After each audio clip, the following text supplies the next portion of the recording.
Joe of the Chalet School. Chapter 15. A Jolly Day. Joey was the first to wake up the next morning.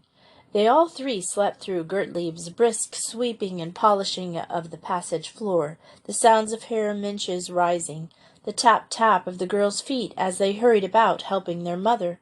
But about 8 o'clock, Jo suddenly opened her eyes wide, and then sat up, fully awake in a moment. She glanced at the cot, standing across the foot of the bed, but the robin never stirred. Then she looked down at her sister, who lay flushed with sleep. Joey slipped quietly out of bed and tiptoed to the window. It was impossible to see anything, however, for the window panes were covered with wonderful frost designs. A tap at the door sent her flying across the room to open it on Frau Minch, who exclaimed in horror at seeing her barefoot and without a robe. "I've only just got out of bed," pleaded Joey in excuse. "Madge and the robin are both sound asleep still." "And you would like to get up now?" queried her hostess understandingly. "Your sister is very tired, and we will let the robins sleep as long as they will, and you shall dress and breakfast with us." Frau Minch explained that they all had been up since 6, as there was a great deal to do that day. Gertlieb had been at work since 5:30, and already much of the ordinary housework was finished, and then she left Joey, bidding her to come to the Spiesal when she was ready. Jo never loitered over her dressing, and 20 minutes later she entered the big, bright dining room where Herr Minch was already seated at the table, consuming coffee and rolls, with Frida on one side of him and Brunhilde on the other, while his wife dispensed coffee from the other end. She looked up with a smile as Joey entered. "Come, my child, here is coffee for you, but where is your pinafore?" "I haven't any pinafore," explained Joey, as she meekly allowed Herr Minch to pat her head in a fatherly fashion, while he asked if she had slept well. "No pinafore?" Frau Minch looked horrified. "Run, Frida, my bird. Fetch Joey one of your pinafores from the drawer in my room. You will wear it, will you not?" "Yes, of course, if you want me to," replied Joey cheerfully. Herr Minch nodded approval. "This is good, obedient little girl," he said, as Joey put on the useful black pinafore Frida had brought her. "It will keep the little dress neat and dainty. Here with us all little maidens wear pinafores to save their pretty gowns. Does the baby have them?" "Oh, yes, Robin wears them," said Jo. "Madge packed them for her." "What will you do today?" asked Herr Minch presently, while Joey attacked her coffee and rolls with good appetite. "We've got Christmas gifts to buy," replied his small guest. "Ah, then Mamma must take you to the shops and the market this morning. And this afternoon, if it does not snow again, Gottfried shall take you to the toboggan run, and you shall see how like flying that feels." "Perhaps Joey knows that already," suggested Frau Minch. Joey shook her head. "I've never tobogganed in my life." "I've read about it, though, and it sounds gorgeous. It would be nice if Herr Gottfried would take us." Brunhilde laughed. "He will be very glad," she said. "And tonight we will go to church and hear the Christmas singing before we come home to supper in bed." "I shall not go," said Frau Minch decidedly. "I shall be busy with the tree, but Papa will take you, and Gottfried also, and Louise is coming to help me, so we shall have it finished in time. Remember, children, no one is to go into the salon today. Gottfried was gone now and gotten the tree, and I shall lock the door when he has brought it in. Frida, my child, if you have finished, go and feed Minette in the kitchen." "May I go too, please?" asked Joey. "I love cats." "Yes, go if you wish," replied the lady, smiling. "Brunhilde, we will leave you to wash up the china and arrange the table again for Fräulein Bettini and the little robin."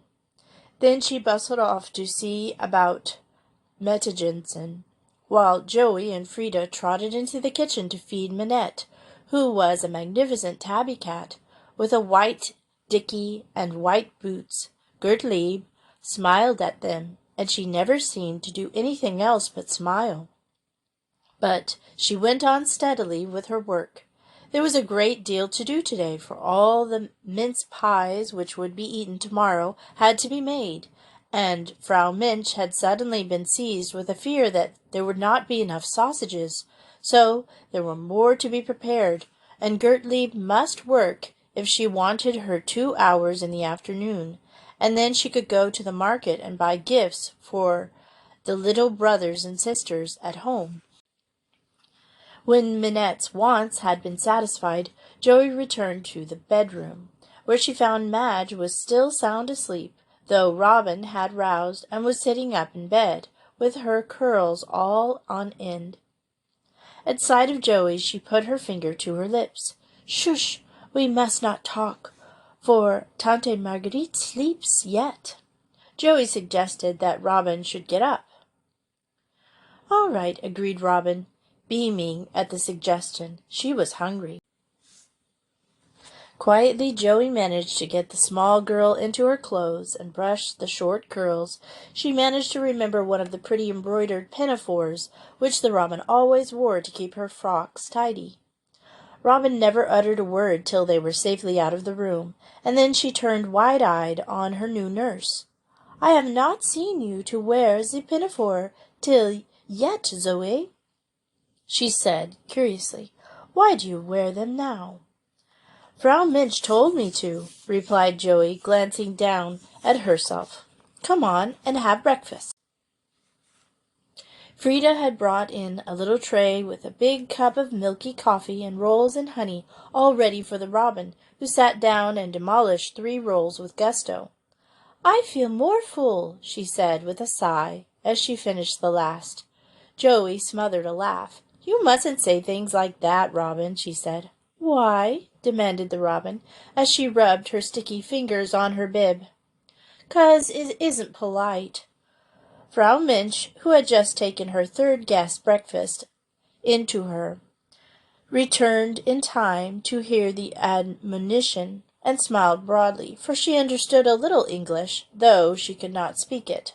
"Come," she said in her own language, "we will have no scolding today. In 1 little hour Fräulein Bettany will be ready, and we shall go to the shops, and see what they have to offer for Christmas." "Oh, is Madge awake?" asked Joey. "May I go to her?" "Yes, little heart. Go to thy dear sister, by all means."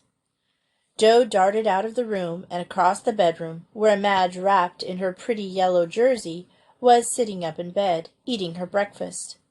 "You disgrace," observed her small sister from the doorway. "You must have slept the clock round." "Just about," replied Miss Bettany cheerfully. "I didn't know I was so tired till I got to bed. Joey Bettany, that's never you in a pinafore. Wonders never cease." "Frau Minch nearly had a fit 'cause I hadn't any," explained Joey. "I didn't like to say I loathed pennies when she sent Frida for it." "Who dressed the Robin?" asked Madge. "Me, of course. Do buck up, Madge. I'm simply aching to go out, and the sun's shining like anything, and it's a gorgeous day. We're to go shopping this morning, and this afternoon Gottfried is going to take us coasting. I say, what shall I get for Frida? Bernie wants some hankies, so I'm going to get her some. I've got the fitwork bracelet for Frau Minch, and a pipe rack for Herr Minch." "Which he won't know what to do with," cut in her sister. "Well, anyways, I've got it," and Happily-go-lucky Joe said, "We're getting a doll for Robin, aren't we?" "Yes, I've made most of the clothes. I don't know what you can get for Frida. Would you like to join me and give her a fountain pen?" "Madge, you ripper!" Joey gazing at her sister in wide-eyed admiration. "It's just the very thing." "More than your language is," retorted Madge. "Take the tray, Joey. I'm going to get up now, so you can vanish." "Not before time, you're getting up, I mean," chuckled Joe, as she grabbed the tray and made good her escape. An hour later they were walking up the Maria Theresian Strauss, all well muffled up, for it was bitterly cold in spite of the bright sunshine which made every place sparkle brightly. All round the town lay the great mountains, ringing it round like kindly giants guarding a great treasure. Underfoot the snow crunched as the busy shoppers hurried along. There was no sound of wheels to be heard, but the street rang with a jingle of bells as the horses trotted up and down, drawing droskiks and sleighs.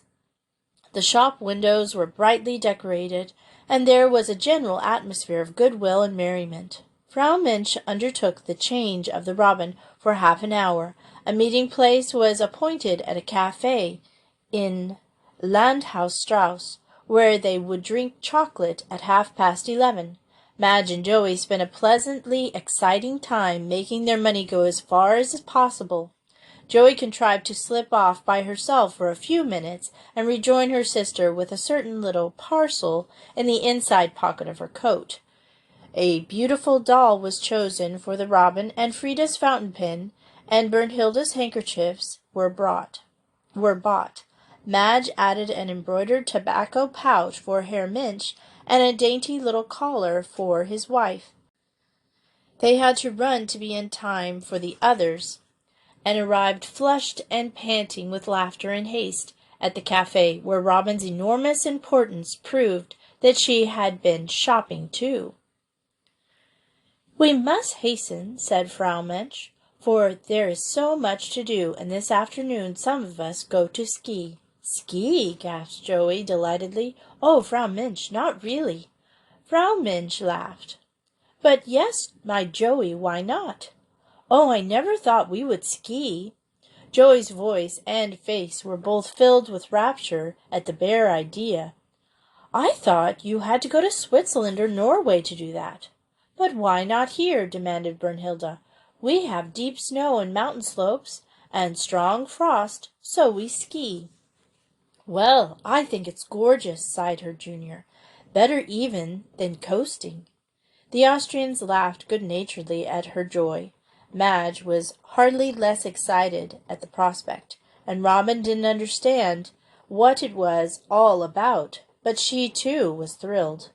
"I think," said Joey solemnly, as they gathered up their parcels to go, "that this is going to be the jolliest Christmas we've ever had." There was still some more shopping to do, and then they hurried home to their lunch, which the smiling Gertlieb had waiting for them.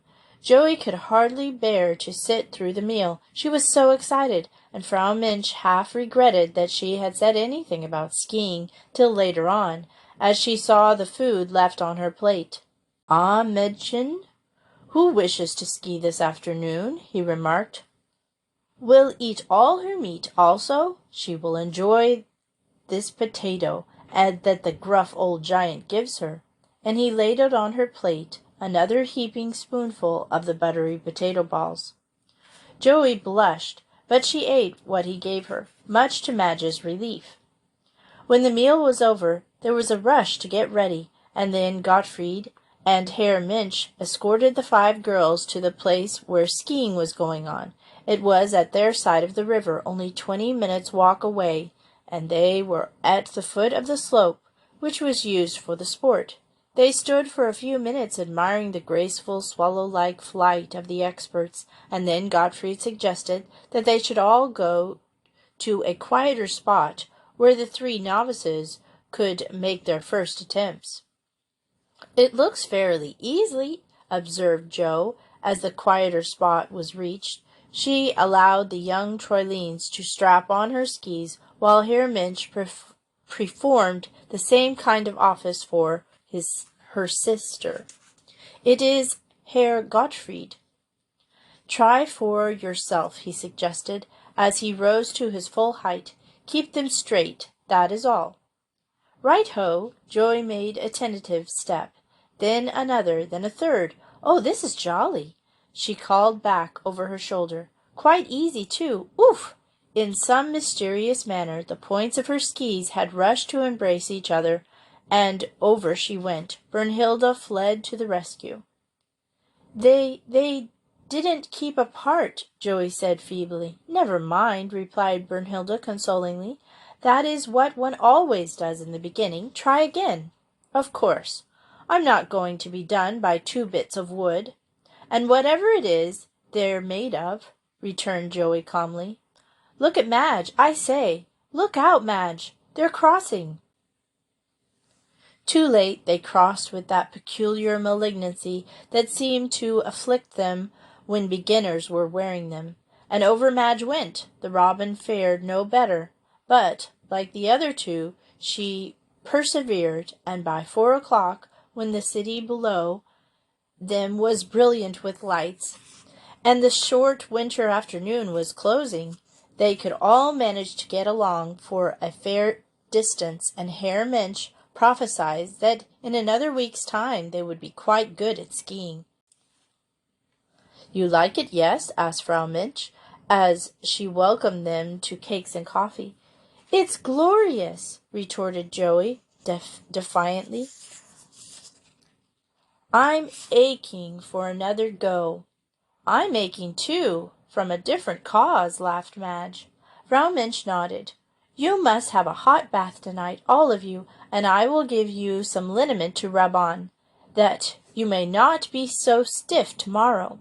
Well, Aunt Louise and I have finished the tree, so we shall be able to come with you to Christmas Eve singing after all.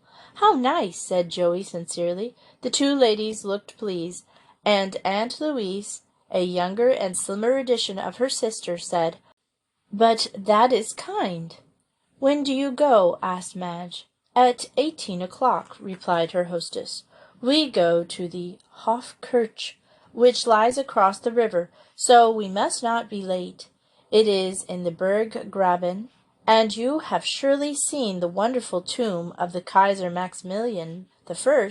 Your own King Arthur stands there. Yes, we have seen it, replied Madge. It's a gorgeous place, put in Joey. How splendid to hear the Christmas music sung there.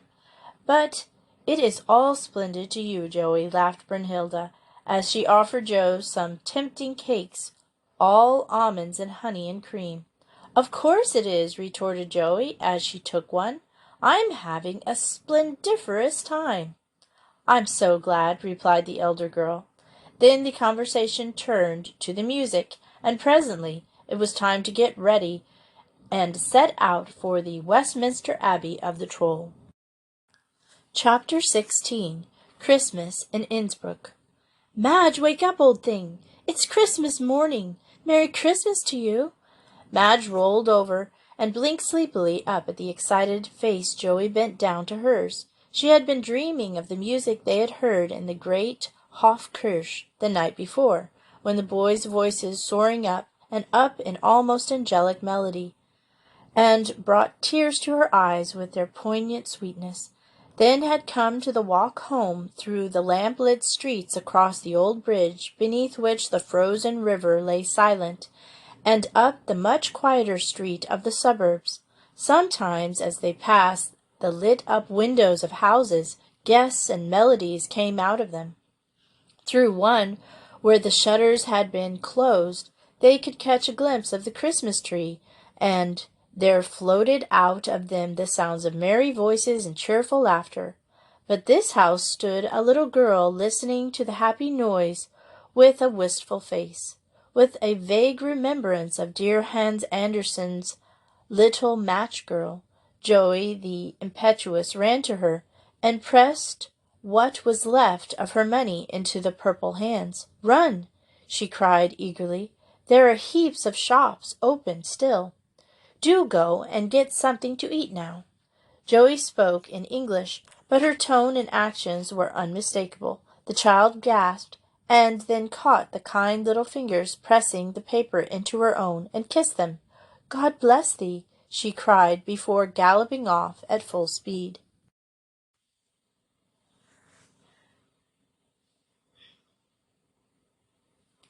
Joey's little action seemed quite natural to the Mensches.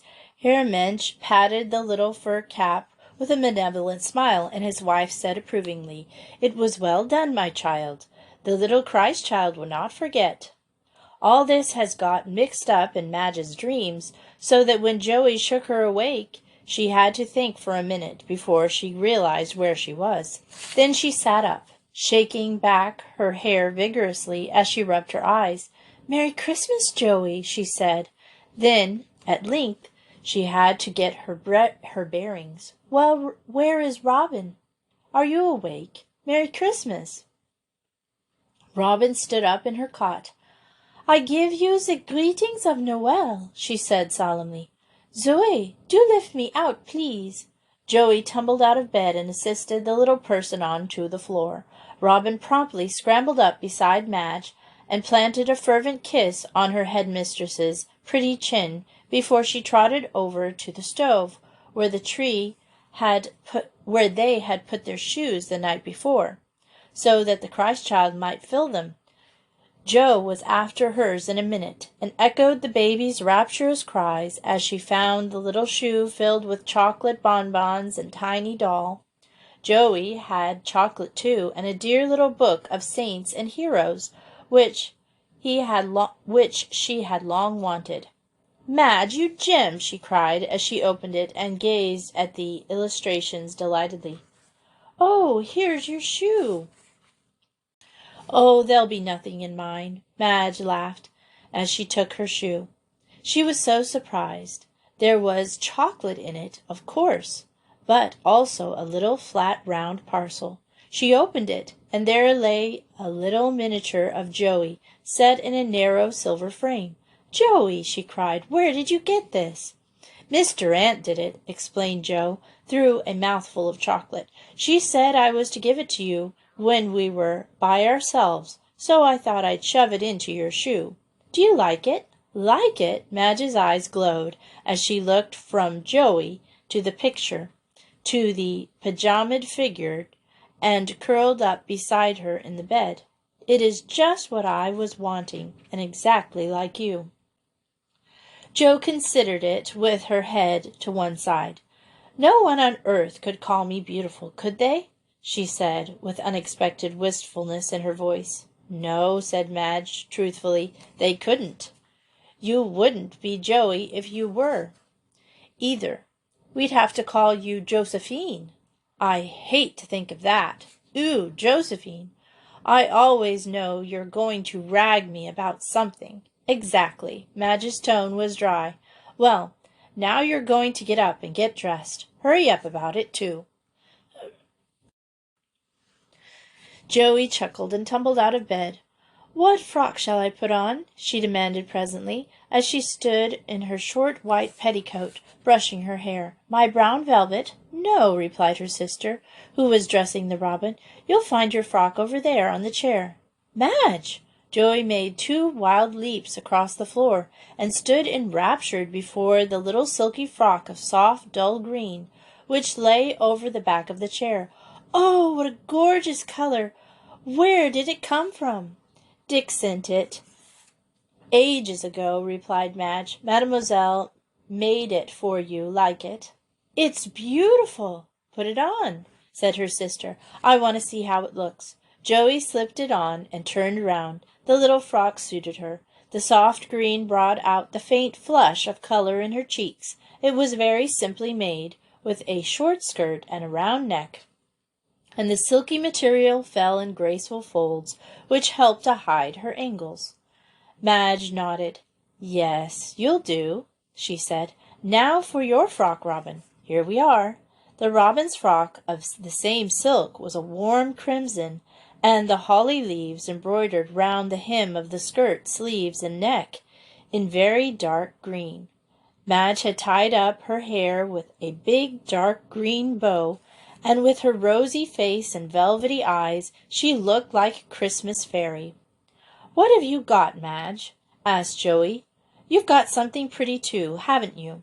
Madge nodded and waved her hand to a frock of vivid jade color. "There you are. I hope it meets with your approval." "It's topping," said Joey. "Do buck up and get into it. I think they're gorgeous presents, and Dick's a dear." "Oh, these are just extras," laughed Madge. "Dick's real presents are, but you'll see later." Or what? Joey pounced on her. Do tell me, Madge. Not one word. Get out of my way, Joey, or we'll be late for breakfast. They filed into the spisal just as the bell rang for the meal, to find Frau Minch and the girls already there in their full Troyline dress. Frau Minch wore the black full-skirted gown of the elder woman, with soft white lace kerchief knotted under the square-cut neck, and heavily embroidered apron of fine white linen. Brunhilde and Frida had shorter skirts, and their dresses were dark green. Both wore their long flaxen hair in double braid typical of the Troyline, and both looked as if they had just stepped out of a fairy tale. Jo cried out with delight when she saw them. "Oh, how jolly!" she exclaimed. "What topping dresses!" Frida danced up to her friend and giving her a hearty kiss. "Do you like our dresses, then? It is to please Grossmutter that we wear it. She joins us today, you know. Papa and Gottfried are carrying her into the salon now, and we shall go there when we have finished our breakfast." Meanwhile, Frau Minch had been greeting her other guests and leading them into their seats at the table. "My sister is with my mother-in-law," she explained, "and here comes my husband and Gottfried." Herr Minch and his son were also in national costume, with the well-known green knee-breeches, belt with huge filigree silver buckle, full-sleeved white shirts, and green jackets. Their stockings were light fawn, and their shoes had big silver buckles. It was a dress that suited them both, and Joey voiced the feelings with her sister when she said, "It's like Hans Andersen and Snow White and Red Rose come to life." Herr Minch's deep laughter rumbled through the room at that, but Gottfried looked uncomfortable and shy.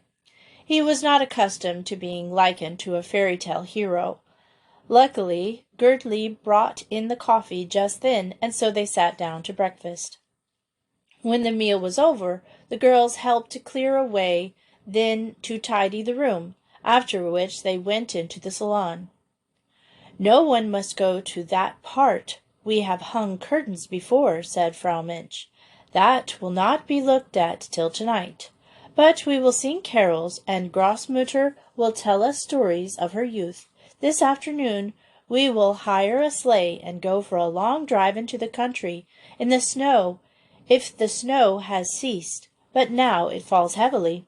She was right. It was coming down almost like a blizzard. If it had been a fine morning, Madge had intended taking Joey to the English service held in one of the rooms at the Tirolier Hof Hotel, but it was out of the question now. "You shall sing to us your English carols," said Herr Minch, who had guessed at the disappointment of the English girls felt. "Sonntag, perhaps it will be fine, and then you can worship at your own service." He led the way into the salon, where Tante Louise sat with a little old woman. Very, very old she looked, with face full of wrinkles and snow-white hair under her fine muslin mouch. But her eyes were bright, and still blue, and when she smiled she showed a set of teeth any girl might have envied. She was indeed one of the old school. Her granddaughters curtsied at her as they wished her a Merry Christmas.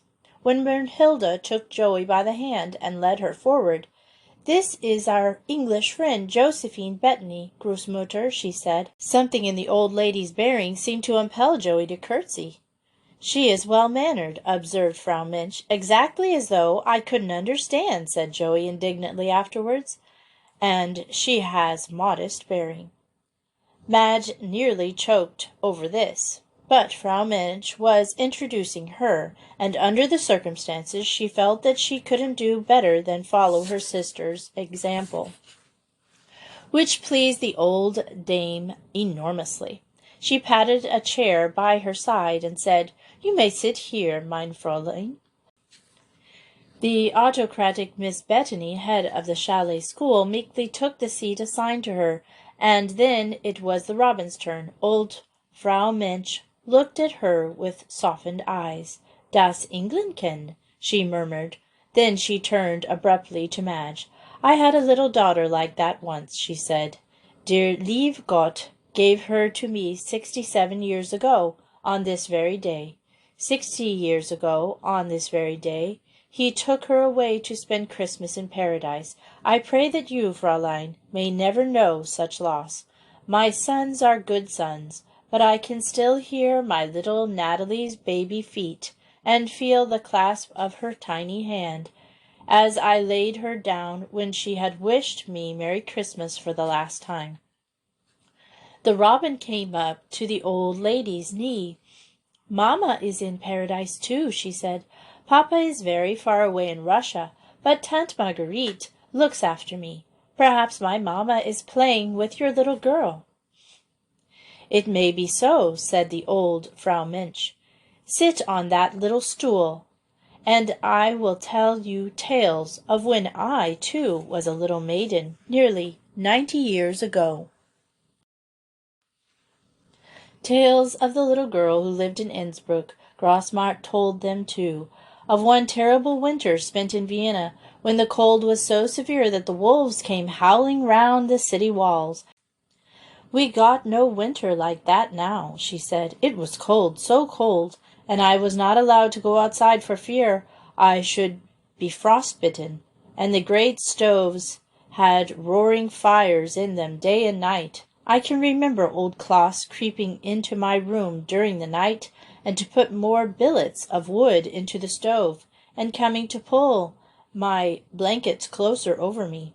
How thrilling, said Joey. Are there wolves in Austria still, please? But yes, my child, but it needs very bitter weather to bring them to the towns from the forest. You need not fear. And it would be bears at the Tarnsee, not wolves, added Herr Minch, who was seated on the other side of the stove, smoking his long china bowl pipe and listening contentedly to his mother's stories. Do not weary yourself, Mamma, telling these naughty ones your interesting stories. Shall we not sing a carol, my children? Bernhilda rose at once and went to the piano, and they sang Silent Night and Adeste Fideles and several other carols. And then Frau Munch said, smiling, And now Joey will sing for us. Nicht wir. Rather, if you want me to, that is, replied Joey. What shall I sing? Sing the Little Lord Jesus, pleaded Frida. I love it so much. Madge went to the piano, and Joey stood facing them all, and sang with round golden notes, as sweet as any chorister's Martin Luther's cradle hymn. Away in a manger, no crib for a bed, the little Lord Jesus laid down his sweet head. The stars in the bright sky looked down where he lay, and the little Lord Jesus asleep on the hay. The cattle are lowing, the baby awakes, but little Lord Jesus no crying he makes. I love thee, Lord Jesus, look down from the sky, and stay by my side till morning is nigh. When she finished, Frau Minch wiped her eyes. It is very beautiful, she said seriously. Now I must go and see to my goose, that it may be cooked properly. And with this funny mingling of the artistic and the matter-of-fact, she went off to oversee Gertlieb's attentions to the goose. Sing to us again, my child, said Herr Minch. There is time for one more song before we are called to eat. So Joey sang again, the 7 Joys of Mary, and then, since there was still time, the old Coventry carol, Lolé, thou little tiny child, and its quaint little refrain of Bye, bye, lulay, lulay. A frantic fantasia of the bells by Gertlieb summoned them to the Spielsaal after this, and they had a magnificent lunch, even though the English Christmas pudding was wanting. The home-made sausages were far nicer than anything the Bettneys had ever tasted in England, and the goose was a miracle of good cooking. The meal was finished off with raisin, nuts, grapes, and a big box of crackers, which Madge had shyly offered Frau Minch the day before. Now to get ready for our drive, said Herr Minch. The snow has ceased, and it freezes hard, so wrap up warmly, everyone." "Isn't this gorgeous fun?" giggled Joey, as she snuggled down between Frida and Brunhilde, with the robin wedged in front of them, while Herr Minch and Gottfried tucked in the bearskins round them. "Ooh, listen to the bells! Isn't it topping?" "Glorious," agreed her sister, as a loaded sleigh drawn by 2 horses dashed past, the bells on the harnesses making silvery music in the snowy world. "Joey, are you sure you're warm enough?" "I'm cooked," declared Joey. "I couldn't get on another thing if you paid me." Josephine and Aunt Louisa's voice, "Here is my fur-lined cloak for you. We cannot have you ill at Christmas time." Joey groaned aloud. "I can't get out," she said. But Aunt Louise was in the sleigh, fastening the great cloak round her, and tucking its folds well over her. "No," she said, "we cannot run any risk of bad colds. Now you will be safe, I think." She climbed down and went back to the house, while Gottfried got into the driver's seat with his father beside him. Frau Minch and Madge sat facing the girls, and an extra rug or 2 was tucked into the bottom of the sleigh under the hot bricks which were to keep their feet warm. Aunt Louise was not going, for someone had to stay with the old Frau Minch. They went off. As the bells jingled, they saw all the sights. "This is Christmas card land," laughed Joey. "This is topping. The jolliest ride I ever had. Just look at those trees." All too soon they reached Wilton, and there Gottfried turned the horses' heads to the west, driving towards the river. Just as they reached the Exerplatz, which lay bare and white under its covering of snow, the first great flakes began to drift slowly down from the sky, and by the time they reached the bridge they were enveloped in a whirling white mist, which made driving difficult. Luckily, they had not very far to go, and 10 minutes later they drew up before the tall house of the Maraliff suburb, where the Aunt Louise was standing at the door, looking anxiously out at them. Herr Minch and Gottfried carried the young girls across the snow into the house, and they reached the stairs thrilling wildly, for now there was coffee, and then there was the Christmas tree and their presents. Frida, Joey, and the robin were so excited they could hardly eat anything, and Frau Minch laughingly remarked that they must make up for it at Endersden, led the way into the salon, and the curtains had all been taken down, and the Christmas tree in all its blazing glory of tinsel, glass toys, candies, and candles, and frosted, stood before them. "Oh," gasped Joey, "how beautiful!" Brunhilde laughed. "This is a lovely tree, Mamma, the best we have ever had, and it's like the tree in the book of the Märchen." "Come," cried Frida, "come and see which is your table, Joey." Then Joey noticed that all the little tables in the house were set in a row, and that each was covered with parcels. A card gave the name of each owner, and Frida was pulling her towards one marked Joey. And while Herr Minch had carried the robin to another, there the doll she and Madge had got the day before was smiling. It was thrilling work opening the parcels, and Frida was in rapture over her fountain pen, and Frau Minch exclaimed with delight at Madge's collar and Joey's bracelet, while her husband regarded the fretwork pipe-rack with rather a puzzled air.